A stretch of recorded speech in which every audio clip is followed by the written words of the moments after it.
DA নিয়ে আবারও খুব গুরুত্বপূর্ণ আপডেট। তো ভিডিওটি 1 সেকেন্ডের জন্য স্কিপ করবেন না, পুরোটা দেখবেন। আর আপনি যদি আমাদের চ্যানেলের নতুন দর্শক হয়ে থাকেন এবং চ্যানেলকে সাবস্ক্রাইব না করে থাকেন, তো অবশ্যই চ্যানেলকে সাবস্ক্রাইব করবেন এবং আমাদের পাশে থাকবেন।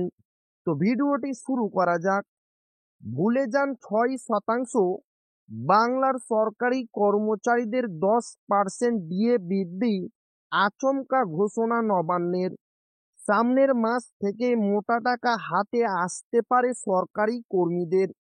এক ধাক্কায় 10% ডিএ বাড়ানো হলো বাংলার সরকারি কর্মীদের।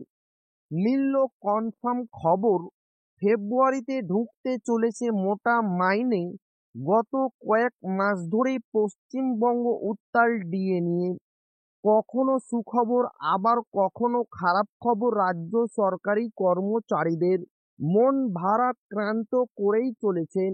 যেখানে রাজ্য সরকারি কর্মচারীরা কেন্দ্রীয় সরকারি কর্মচারীদের সমান হারে ডিএ দাবি করছেন, সেই জায়গায় বারবার তাদের হোঁচট খেতে হয়েছে। আর এ নিয়ে দীর্ঘদিন ধরে চলছে আন্দোলন, বিক্ষোভ। রাজ্য সরকারি কর্মচারীরা যখন নিজেদের ডিএ না পেয়ে বিক্ষোভ থেকে শুরু করে আন্দোলন চালাচ্ছেন, সেই সময় মিলল দুর্দান্ত খবর। এর আগে পশ্চিমবঙ্গ রাজ্য সরকারের তরফ থেকে 2 দফায় 4% করে 8% ডিএ বৃদ্ধি করার ঘোষণা করা হয়। কিন্তু যখন রাজ্য সরকার ডিএ বৃদ্ধি করে সর্বোচ্চ 14% এনেছে, সেই সময় আবার কেন্দ্রীয় সরকারি কর্মচারীদের ডিএ আরও 4% বৃদ্ধি পেয়ে পৌঁছে গিয়েছে 50%। স্বাভাবিকভাবেই ফারাক সেই থেকেই যাচ্ছে আকাশ ছোঁয়া। তবে এমন সব ঘটনার মধ্যেই এবার নতুন একটি ঘোষণা সামনে এলো। নবান্নের ঘোষণায় স্পষ্ট, 4% 8% ডিএ বৃদ্ধি অতীত, এবার একবারে 10% ডিএ বৃদ্ধি করার হয়েছে। এই ঘোষণা হয়েছে পশ্চিমবঙ্গের কিছু রাজ্য সরকারি কর্মচারীদের জন্য।